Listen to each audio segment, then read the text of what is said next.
ఎక్కడెక్కడైతే డబ్బు అనేది ప్రముఖమైనటువంటి స్థానంలోకి వస్తుందో, ఎక్కడెక్కడైతే 10 మందిని ప్రభావితం చేయగలిగినటువంటి అవకాశం ఉంటుందో, ఆ రంగాలన్నీ కూడా వివాదాస్పదంగాను, అనేక చట్టవిరుద్ధమైన పనులకు ఆలవలంగా మారుతూ ఉంటాయి. అది సర్వసాధారణం. మనకు అనేక సార్లు చూసాం. ఇప్పుడు కొత్తగా విస్తరిస్తున్న, గతంలో విస్తరించిన, ఇప్పుడు బాగా తారస్థాయికి చేరుతున్నటువంటి యూట్యూబ్ అనేటటువంటిది కూడా, దీనికి యూట్యూబర్లు కూడా దీనికి గురి కావడం మనం గమనిస్తాం. ఇదేమీ ఆశ్చర్యకరం కాదు. కాకపోతే ఈ మధ్య వరుసగా ఆఖరకు భారత పాకిస్తాన్ ఘర్షణ తర్వాత కొంతమంది యూట్యూబర్లు చేతులు కలిపారు, రహస్యాలు చేరవేశారని వాళ్ళ మీద అరెస్టులు అవి జరుగుతున్నాయి. సరే, వాటిని ఎందుకు కాపాడుకోలేదు ప్రభుత్వము, ప్రభుత్వ బాధ్యత, నిఘా వైఫల్యం, అదొక లెక్క. కానీ అసలు ప్రభావం ఏ స్థాయికి చేరింది అన్న దగ్గర నుంచి, ఇంకా రెండోది మోసాలు, సైబర్ మోసాలు. ఫేస్బుక్లో పరిచయమై కోట్లు కొట్టేశారని, లేదా పెట్టుబడులు పెట్టించారని, యూట్యూబ్ ద్వారా ఇది ఇచ్చి వాళ్ళను బుట్టలో వేసుకున్నారని, ఇటువంటివి కూడా మనం చూస్తుంటాం. ఇంకా అది కాకుండా బాగా సెలబ్రిటీల స్థాయికి చేరుకున్నటువంటి యూట్యూబర్లు కూడా అమ్మాయిలకు సంబంధించినటువంటి కేసుల్లో వాళ్ళు నేరాలకు పాల్పడ్డారని, మోసాలు చేశారని, వివాదాలు అలా ఉంచుదాం. ఇలాంటి ఘటనలు కూడా చాలా పెరుగుతున్నాయి. ఈ మధ్యకాలంలో బెట్టింగ్ యాప్లు అన్నవి, వాటిని ప్రమోట్ చేసినటువంటి యూట్యూబర్లు, వాళ్ళ మీద ప్రచారం చేసినటువంటి యూట్యూబర్లు, ఇదంతా ఒక పెద్ద వలయంలాగా తయారైంది. కొద్ది వారాల కిందట పచ్చళ్ళకు సంబంధించిన ఒక ఛానల్, వాళ్ళ భాష అది ఒక రభస అయింది. ఇప్పుడు ఎవరో అమ్మమ్మ పేరుతో ఉన్నటువంటి ఒక ఛానల్ గురించి కూడా ఓ జర్నలిస్టు ప్రత్యేకంగా పరిశీలన చేయడంతో అది కూడా మంచి వార్తగా ట్రెండింగ్లో ఉంది. అది ఆ సమయంలోనే నేను ఇది పంచుకుంటున్నా, ఇతర రాజకీయాలు అలా ఉంచి. ఈ రకరకాల కారణాల వల్ల ఈ యూట్యూబ్లో ఛానల్స్ పెట్టుకోవడానికి అందరికీ హక్కు ఉంది. ఛానల్ అనండి, అనకపోండి. కొంతమంది ఎగతాళి చేస్తుంటారు, ఏది మొబైల్ ఉన్న ప్రతివాడు జర్నలిస్టే కావాలి. సిటిజన్స్ జర్నలిజం అన్నది అది ప్రతిదీ. ఒకప్పుడు ఇంత ఫోన్ ఉంటేనే గొప్ప అనుకున్న కాలం ఒకటి ఉంది కదా.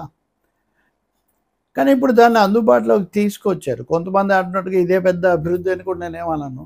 సాంకేతికమైన సౌలభ్యం ఇక్కడ వచ్చింది కాబట్టి ప్రతి వాళ్ళు జర్నలిస్టులే, ప్రతి వాళ్ళు రచయితలే, ప్రతి వాళ్ళు నటులే, ఎవరు ఎక్కువ తక్కువ కాదు. కానీ వాళ్ళలో కొంతమందికి అవకాశాలు వస్తాయి, కొంతమంది డబ్బు సంపాదిస్తారు, కొంతమంది ఇంకా ఇదవుతారు. ఇవన్నీ జరుగుతుంటాయి. కాబట్టి ఇప్పుడు చెప్తున్న విషయం ఏమంటే, ఇటీవల కాలంలో యూట్యూబుల ద్వారా జరుగుతున్న, ఈ ఛానల్స్ ద్వారా జరుగుతున్న అక్రమాలు, దుష్ప్రచారాలు, ఇది మనల్ని బాగా ఆందోళన పరుస్తుంది. దీనికి మహిళలు ఎక్కువగా గురవుతున్న ఉదంతం కూడా మనం గమనిస్తాం. ఇందాక మనం చెప్పుకున్న 2-3 ఉదాహరణల్లో కూడా మహిళలు ఎక్కువగా ఉన్నారు. వాళ్ళనే గురైన వాళ్ళు వాళ్ళే. కొన్నిసార్లు అవతల నుంచి అక్కడ ప్రలోభానికి ప్రయోగిస్తున్నది కూడా మహిళలనే కావటం మనం గమనిస్తాం. సరే, ఎందుకు ఇంతమంది చూస్తారు? ఇప్పుడు కొన్ని ఛానల్స్ ఉదాహరణకు చాలా భయంకరమైన, అనూహ్యమైన స్థాయిలో పెరిగిపోతాయి. లక్షలు, మిలియన్ల వ్యూస్ వచ్చేస్తాయి, కోట్లలో డబ్బులు వచ్చాయని చెప్తుంటారు. మిగిలిన అన్ని రంగాలలోగా ఈ రంగంలో కూడా ఇవన్నీ ఎందుకు జరుగుతున్నాయి, ఎలా జరుగుతున్నాయి, వీటి వెనకున్న అంశాలేంటి, శక్తులు ఎవరన్నది మనం పరిశీలించాల్సి ఉంటుంది. అసలు టీవీ రావడం అన్నదే మార్కెట్ వ్యవస్థకు ఒక అవసరం. వాళ్ళ ప్రోడక్ట్స్ను మార్కెట్ చేసుకోవటానికే ప్రధానంగా వాళ్ళు టీవీ మీడియాను ప్రోత్సహిస్తారు. భారతదేశంలో కూడా సరళీకరణ మొదటి ఫేజ్లో టీవీ కొంచెం విస్తరించింది, రెండో ఫేజ్లో మరింత విస్తరించింది. అది మనకు తెలుసు. పెద్ద దేశం కాబట్టి 100 కోట్ల మంది, కోట్ల జనం ఉంటారు కాబట్టి 100 కోట్ల పైన అన్నీ ఇక్కడ విస్తరిస్తాయి.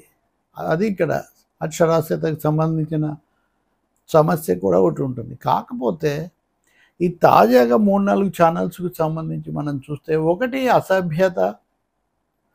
అసభ్యమైన భాష వాడటం, ఓయరిజం అంటే వాళ్ళ ఇంట్లో ఏం జరుగుతుంది, వాళ్ళు ఎక్కడికి పోయినా ఎలా చూపిస్తున్నారు, అప్పుడు ఏ ఏ అంశాలు చూపిస్తున్నారు అనే దాని మీద క్యూరియాసిటీ పెంచటం. మూడోది సరే భక్తి విశ్వాసాలతో పాటు మూఢనమ్మకాలు చాలా ఉంటాయి కాబట్టి మూఢనమ్మకాలకు సంబంధించిన భాగం, అసహ్యకరమైనటువంటి అంశాలు అంటే బూతులు కావచ్చు, తిట్లు కావచ్చు, లేకపోతే వెకిలిగా చెప్పటం కావచ్చు, అది కూడా ఒక అంశం. వీటన్నిటితో పాటు ఇప్పుడు బెట్టింగ్ యాప్స్ లాంటివి జూదగొండి మనస్తత్వం ఉన్న వాళ్ళని ఆకర్షించేవి, కొద్దిగా ఇచ్చి ఎక్కువగా వస్తుందని ఆశపెట్టేవి, ఈ జూదగొండి మనస్తత్వాన్ని పెంచేవి అదొకటి. ఇవన్నీ కాకుండా అండి అతి కీలకమైంది మీడియా, సోషల్ మీడియా ఇంత విస్తరించడానికి వెనుక మార్కెట్ శక్తులు ఉన్నాయండి, ప్రైవేట్ ప్రోడక్ట్స్ ఉన్నాయండి. ప్రైవేట్ ప్రోడక్ట్స్ అదృశ్య హస్తాలు. ఇప్పుడు తాజాగా జరుగుతున్నటువంటి ఆ యూట్యూబ్ గురించిన చర్చలో ఇదే కీలక అంశం. వాళ్ళు పెరగడానికి వెనుక వాళ్ళ ప్రైవేట్ పార్ట్నర్స్ ఉంటారు. అన్నీ ఇప్పుడు మాతో సహా అందరికీ వాళ్ళు ఆఫర్స్ ఇస్తుంటారు. పార్ట్నర్షిప్ ప్రోగ్రాంలో చేరండి, మా ప్రోడక్ట్స్ని ప్రమోట్ చేయండి, దాంతో మీకు ఇంత వాటా వస్తుంది, అంత వస్తుందని వాళ్ళు చెప్తారు. ఇప్పుడు ఏ ఛానల్ ఎవరితో ఉంది, ఏ యూట్యూబర్ ఎవరిని ప్రోత్సహిస్తున్నారు అన్నది మామూలుగా చూసే వాళ్ళకి అంతగా తెలియదు. అసలు పార్ట్నర్షిప్ మేము వేరే వాళ్ళతో పార్ట్నర్గా ఉన్నాం. పార్ట్నర్గా ఉంటామంటే ఒక విధంగా స్పాన్సరింగే కదా. ఉదాహరణకు చిరంజీవి అంతటి నటుడు కూల్ డ్రింకుల తరఫున చేసినప్పుడు కొన్ని విమర్శలు వస్తే ఆయన వెనక్కు తగ్గారు కదా, వద్దని. వెనక్కు తగ్గడం కూడా కాదు, ఉపసంహరించుకున్నారు. ఇప్పుడు మొన్న ఈ బెట్టింగ్ యాప్లో అప్పుడు కూడా ప్రకాష్ రాజు లాంటి వాళ్ళు తెలియక చేసాం, ఇప్పటికే ఉపసంహరించుకున్నాం అని కూడా చెప్పారు. కానీ ఇక్కడ మా జర్నలిస్ట్ సోదరి పరిశోధించినట్టుగా ఈ విషయంలో ప్రైవేట్ యాప్స్ వెనకున్నాయి, ప్రైవేట్ కంపెనీలతో, ప్రైవేట్ ప్రోడక్ట్స్తో వాళ్ళు టైఅప్ అయ్యారని వాళ్ళు బహిరంగంగా చెప్పారు. అది కూడా సమాజ విజ్ఞానానికి, సమాజానికి ఎంతో ఉపయోగపడుతుంది కాబట్టి మేము చేస్తున్నామని చెప్తుంటారు. ఇక్కడ అంశం ఏమంటే, మీరు ఎప్పుడైతే ఉదాహరణకు మీరు ఒక స్పాన్సరర్ను వెతుక్కుంటే, స్పాన్సరర్ ఎందుకు స్పాన్సర్ చేస్తాడు? తమ ప్రోడక్ట్కో లేకపోతే తమ సినిమాకో ప్రక్రియకో ఆ ప్రచారకుడు, ఆ సెలబ్రిటీ ఉపయోగపడతారనే కదా. కాబట్టి తమ సందేశం ఎక్కువ చోట్లకు పోవటం కోసం వాళ్ళే దాన్ని ఎక్కువ మంది తీసిపోతారు. ఇప్పుడు చాలా హఠాత్తు అకస్మాత్తుగా ఆశ్చర్యకరంగా లక్షలు పెరిగిపోయేటటువంటి కొన్ని ఛానళ్ళ వెనుక ఇలాంటి శక్తులు, వాళ్ళు కూడా కనీసం 4-5 ప్రోడక్ట్స్ ప్రమోట్ చేస్తూ ఉంటారు. మీరు గమనించవచ్చు. ఇది నేను చాలా రోజుల కిందటే గమనించాను, ఎందుకు చెప్పలేదు అంటే, ఒకటేమో నేను కూడా రంగంలో ఉన్నాను కాబట్టి ఇతరుల గురించి చెప్పడం ఎందుకు అనేది ఒకటి. రెండవది మామూలే కదా, పెద్ద దాంట్లో వ్యాపార సమాజమే కదా అని. కానీ ఇప్పుడు అది శృతి మించుతూ ఉంది. ఒకటేమో ప్రతిదాన్ని డబ్బుతో లేకపోతే కలెక్షన్లతో, సినిమాలు అయితే కలెక్షన్లతో, పార్టీలు అయితే ఓట్లతో మాత్రమే లెక్కేసేటటువంటి రోజులు కాబట్టి ఇవి. కొన్ని ఛానల్స్కి అంత భారీగా ఉన్నాయంటే అక్కడ చాలా గొప్పతనం ఉందనుకొని అంతకంటే ఇంకా అటు చేరడం, అది దాంతో అదొక వలయంగా తయారవుతుంది. చేరిన కొద్దీ అది మరింత పెరుగుతుంది. ఆ పెరిగిన కొద్దీ మరింతగా ప్రైవేట్ ప్రోడక్ట్స్ కూడా చేరుతుంది. ప్రైవేట్ ప్రోడక్ట్స్ ఈ వెనక్కున్నారనేది తెలియదు. అలాగే పెట్టుబడి పెట్టడము, దాన్ని నిలబెట్టడంలో కూడా వాళ్ళ పాత్ర వహిస్తూ ఉంటారు. రాజకీయ శక్తులు కూడా ఉంటాయి. ఆ విధంగా చూస్తే సంఘ పరివార్గా అత్యధికమైన సంఖ్యలో ఉన్నాయి. లక్షల గ్రూపులే ఉన్నాయి వాళ్ళకు. ఎవరెవరితో ఉన్నారో కూడా మనకు అర్థం కాదు. ఇక్కడ ఇంకొక అంశం ఏమంటే, ఈ ప్రైవేట్ వ్యక్తులకు సంబంధించిన కొన్ని విషయాలను మీడియాలో హైలైట్ చేసి వాటి మీద డిబేట్స్ పెడుతున్నారు. కానీ అసలు వ్యవస్థాగతంగా ఒక మూఢత్వాన్ని, దుష్ప్రచారాన్ని, విష ప్రచారాన్ని ప్రయోగిస్తున్నటువంటి వ్యవస్థీకృతమైన శక్తులు, రాజ్యం యొక్క మద్దతు. రాజ్యం మద్దతు అనేక విధాలుగా ఉంటుంది. రాజ్యం మద్దతు అనగానే వాళ్ళ ముద్రతో ఉండదు కదా.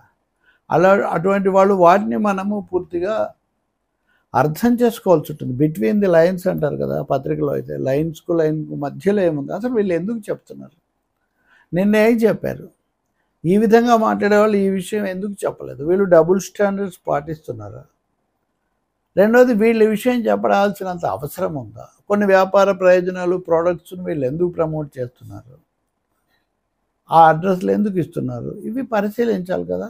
ఎప్పుడైతే ఇప్పుడు ఉదాహరణకు సాయినాథ్ కానీ నేను కానీ ఆంధ్రప్రదేశ్ ప్రభుత్వం ప్రకటించిన లైఫ్ టైమ్ అచీవ్మెంట్ అవార్డు తీసుకోలేదు. ఎందుకు తీసుకోలేదు? ఏ ప్రభుత్వాన్ని అయితే మీరు రోజువారీగా విమర్శనాత్మకంగా చూస్తుంటారో వాళ్ళ దగ్గరే మీరు పెద్ద అవార్డు తీసుకున్నాక ఇంకా మీకు విమర్శించడంలో ఉన్నటువంటి పదును తగ్గొచ్చు కదా. తగ్గింది అందుకే అని ప్రజలు భావించవచ్చు కదా. ఇవన్నీ కూడా ఒక విధంగా బాధ్యతకు సంబంధించిన ఎథికల్ రెస్పాన్సెస్ ఇవి. కాబట్టి మనము బాగా ఉన్నవి, మంచిగా ఉన్నవి ప్రోత్సహించడంతో పాటు ఎవరు ఎటు తీసిపోతున్నారు, ఎవరి వెనక ఎవరున్నారు, ఏ విధమైన స్వార్థ ప్రయోజనాలను వాళ్ళు బలపరుస్తున్నారా, మూడోది పరస్పర విరుద్ధంగా ఉంటున్నారా, అన్ని సమయాల్లో అలాగే ఉంటున్నారా, కొన్ని మాట్లాడకుండా దాటేస్తున్నారా, కొన్నిటికే పరిమితం అవుతున్నారా, కొన్నిటికి శృతి మించిన ప్రాధాన్యత ఇస్తున్నారా, ఇవన్నీ పత్రికల్లో అంటే ఛానల్స్లో అంటే మనం అడగలేము. ఎందుకంటే అవి సంస్థలకు సంబంధించిన వాళ్ళు మా విధానం ఇది అంటారు, వాళ్ళు ప్రభుత్వం దగ్గర అనుమతి తెచ్చుకుంటారు. కానీ ఇవి అలా కాదు కదా. ఈ సోషల్ మీడియాని, దాని పేరే social media. It is to be, చాలామంది అంటుంటారు సోషల్ మీడియాను నియంత్రించాలి, రెగ్యులేట్ చేయాలని. సోషల్ మీడియాను సొసైటీయే రెగ్యులేట్ చేయాలి. సొసైటీలో అంటే సమాజంలో ఉన్నటువంటి విద్యార్థికులు, ఆలోచన పరులు దాన్ని అర్థం చేసుకొని మంచి ధోరణులను ప్రోత్సహించటము, అవాంఛనీయమైన వాటిని తిరస్కరించటము, మూఢత్వాలు, మోసాలను అరికట్టడము, ఇవన్నీ చేయాలి. ఇవన్నీ చేయాలి అంటే పై మెరుగులకు లేకపోతే ఊరికేదో తొందరపడే ఒక అభిప్రాయానికి రావటం కాకుండా కొంచెం పరిశీలించాలి. కనీసం తాము చూసే, తాము వినే, తాము బలపరిచే వాటిని. ఇంకొకటి, ఈ క్రమంలో మనుషులు వాళ్ళ అనుభవాలను బట్టి, అంటే ఇప్పుడు వాటిని చూసే వాళ్ళలో ఒక 80 ఏళ్ళ వాళ్ళ దగ్గర నుంచి 13, 14 ఏళ్ళ పిల్లల వరకు ఉంటారు. ఇంకా చిన్న పిల్లలు కూడా చూస్తున్నారు ఈ రోజుల్లో. అది వేరే, మళ్ళీ అది చైల్డ్కి సంబంధించిన సమస్య. కాబట్టి ఈ ప్రైవేట్ స్పాన్సర్డ్, అలాగే పొలిటికల్ ఇంట్రెస్టులతో తెర వెనుక నుంచి స్పాన్సర్డ్, మూడవది కెరీర్ ఓరియంటెడ్గా తమను తాము పెంచుకోవడం కోసం సెలెక్టివ్గా, అట్రాక్టివ్గా చేస్తున్న అంశాలు, వీటిని మటుకు ఒక కన్నేసి ఉంచాలి. ఇప్పుడు వరుసగా ఒక డజన్ దాకా ఇలాంటి కేసులు, సెలబ్రిటీల కేసులు, ఈ బెట్టింగ్ యాప్ కేసులు, ఇప్పుడు ఈ పచ్చళ్ళు, భోజనాల కేసులు, దేవుళ్ళు, స్వాములకు సంబంధించిన కేసులు ఇన్ని వచ్చాయి కదా. ఆఖరిగా ఆయన రంగరాజన్ మీద దాడి చేసిన ఆయనకు కూడా ఒక ఛానల్ ఉంది. ఆయన ఏం చెప్పుకుంటాడు చెప్పండి. కాబట్టి విమర్శనాత్మకంగా, క్రిటికల్గా ఉండటం అనేది ఇక్కడ కీలకం. మీడియా కంటే ప్రెస్ కౌన్సిల్ లేకపోతే మీడియా కౌన్సిల్ ఉంటాయి, కానీ సోషల్ మీడియాకు సొసైటీయే రెగ్యులేట్ చేయాలి, ప్రోత్సహించడం, నిరుత్సాహపరచడం. లేకపోతే ఏమవుతుందంటే సోషల్ మీడియాలో నచ్చని వాళ్ళ పీక నొక్కే ఒక పెద్ద ప్రయత్నం కూడా జరుగుతుంది. అది ఇప్పటికే అటువంటిది నడుస్తుంది. ఇది ట్రోలింగ్ ద్వారా చేస్తారు, దుష్ప్రచారం ద్వారా చేస్తారు, అటాక్స్ ద్వారా చేస్తారు, కోర్టు కేసుల ద్వారా చేస్తారు. కాబట్టి మంచి వాటిని రక్షించుకోవటం, రకరకాల ముసుగులతో చలామణి అవుతున్న వాళ్ళను, మోసాలకు లేకపోతే పక్కదోవలకు పట్టించడానికి కారణమవుతున్న వాళ్ళను అరికట్టాలి.